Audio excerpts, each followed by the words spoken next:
This is assessment for listening. Task 1. You will hear 5 short extracts of people talking about technology in schools. Read the statement below, then listen to the extracts and match each statement A to G to each speaker 1 to 5. There are 2 statements you do not need. You will hear the recording twice. You now have 30 seconds to read the questions.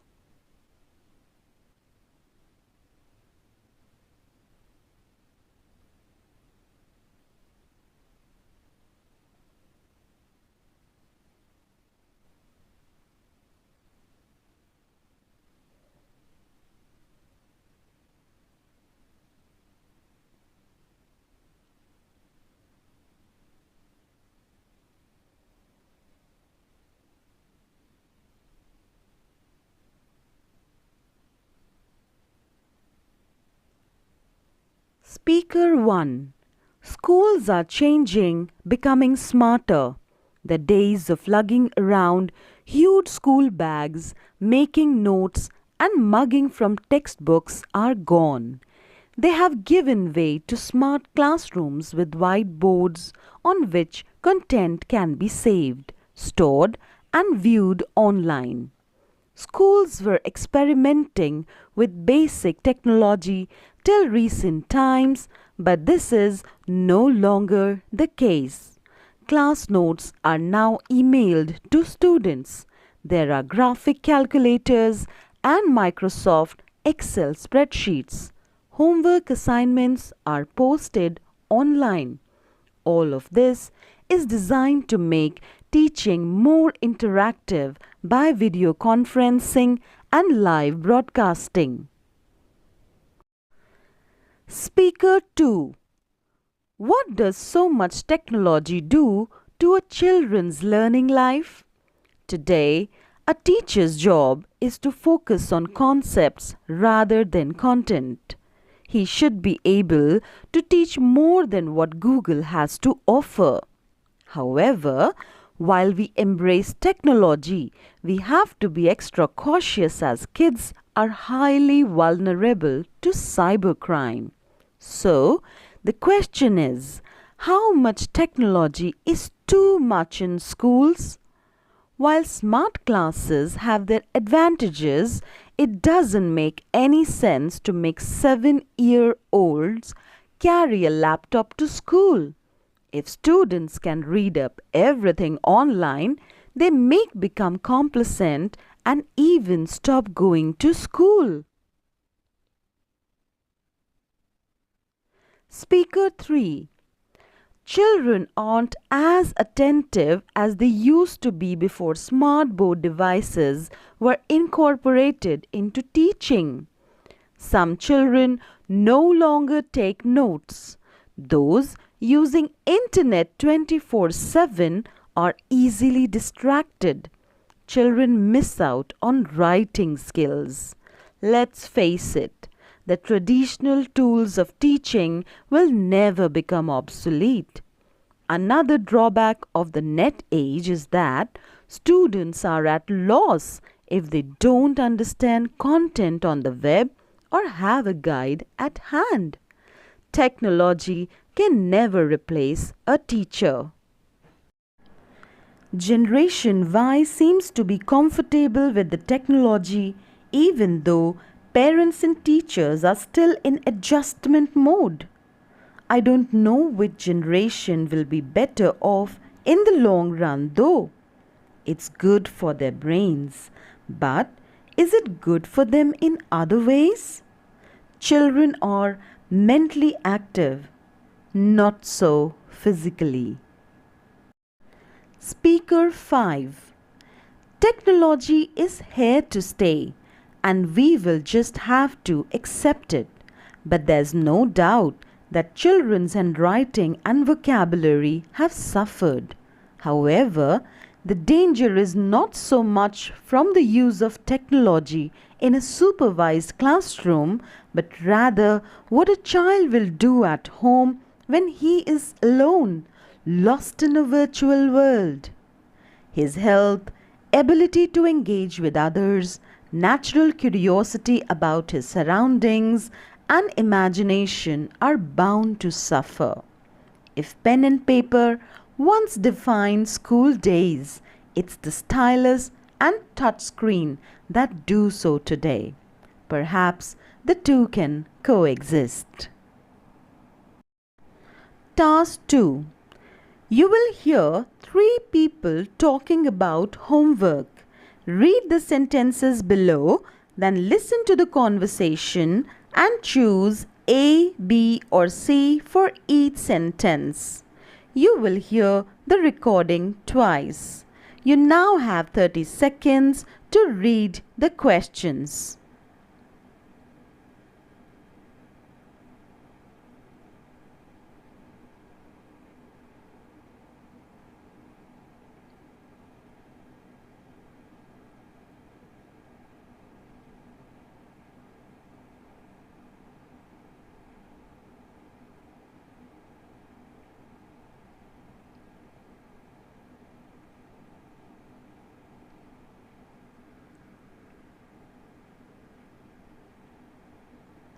Female.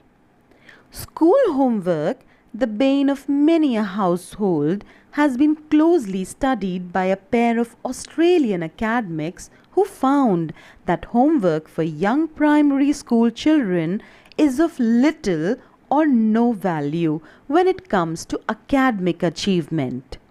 Rachel Carbonell spoke to the book's authors Richard Walker and Professor Mike Horsley about their views.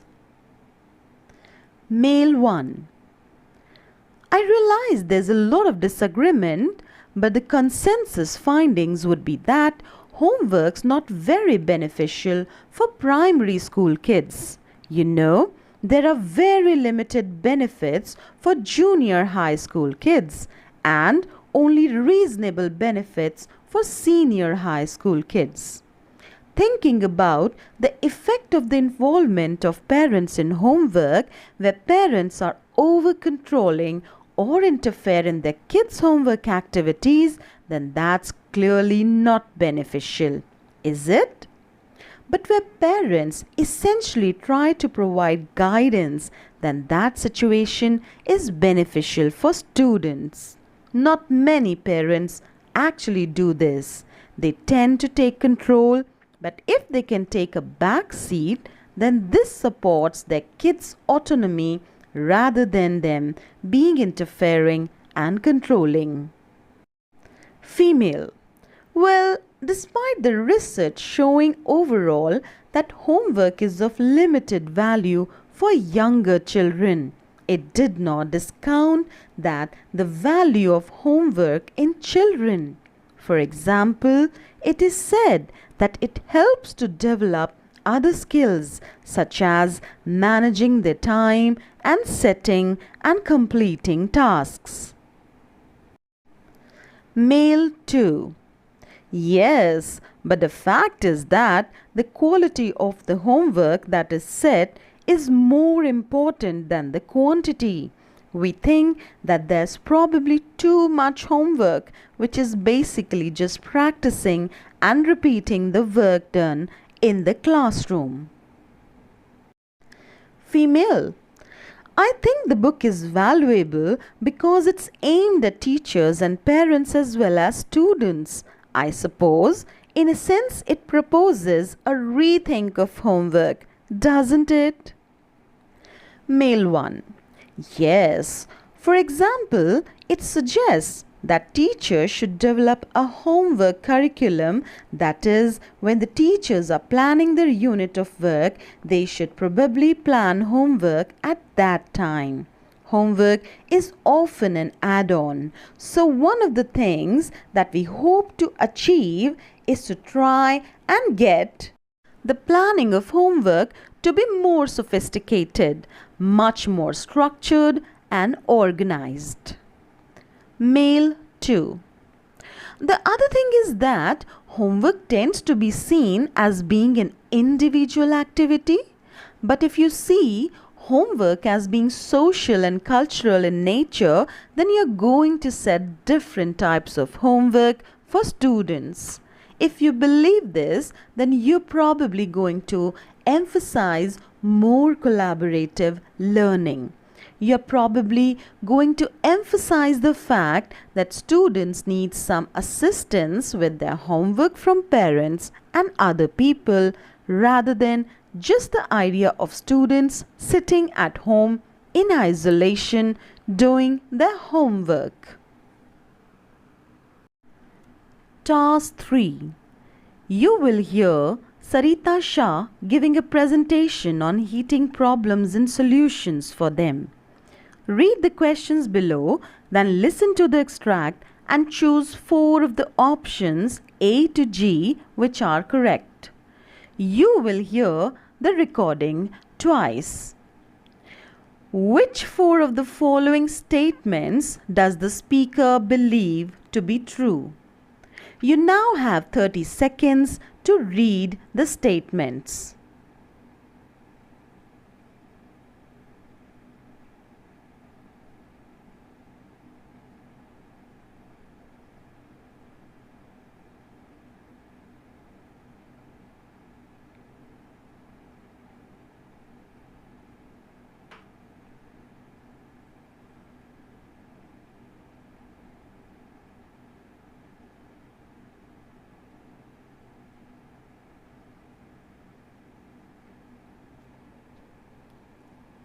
Heat mapping.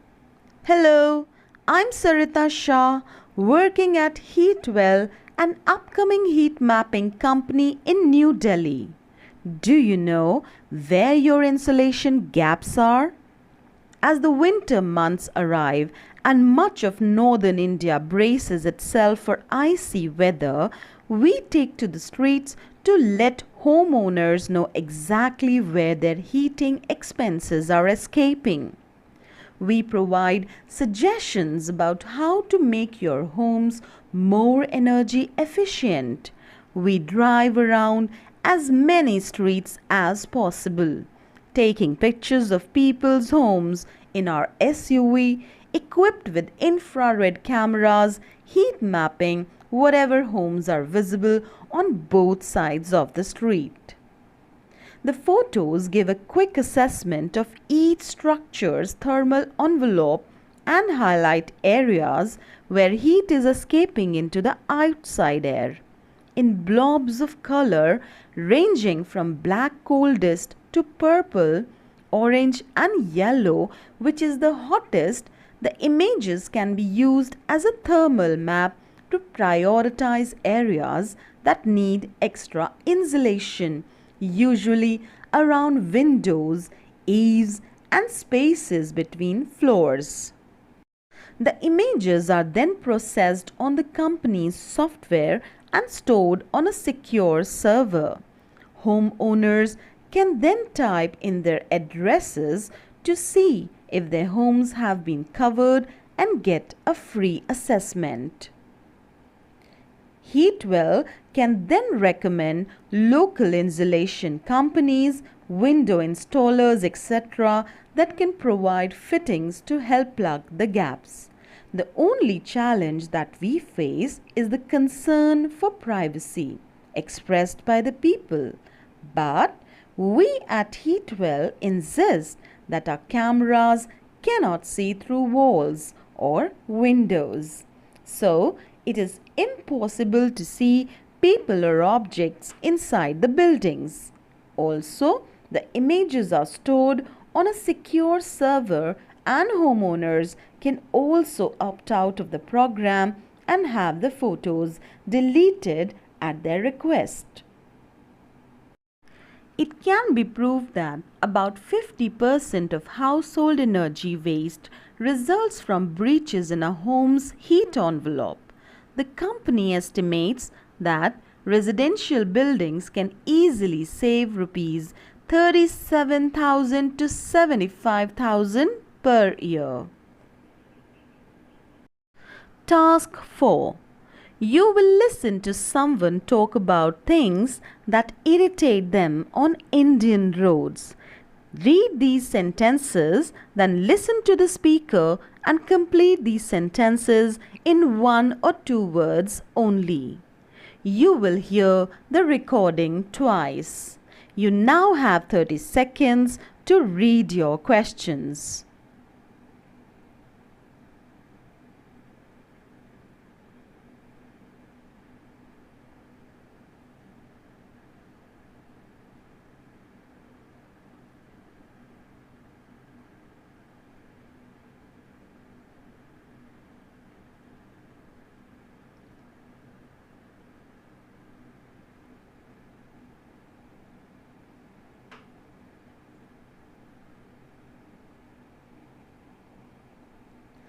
An average Indian road is an irritating place to be in. Be it a biker, a truck driver, a car owner, a cyclist, a scooter, or a mere pedestrian. It is a path full of uncertainties, dangers, and at times unintended amusements. Today, I want to discuss what is it that irritates me the most when I am on the road. I'm sure I will get a fair share of people supporting me on this. Honking, and too much of it at that, is a problem. A big one. In India, people often think they will clear a traffic jam simply by honking their horns. Does not happen. What happens instead is a high blood pressure for some, road rage for others, and frustration for the rest. If there are any left, they simply turn up the volume. I think the last ones are the smartest and get home first. Why are people so obsessed with high beam headlights? I will never know. And to be sure, I never use high beam myself. See, high beam has its uses. On a highway with high-speed traffic and one-way roads, it is the only way to drive.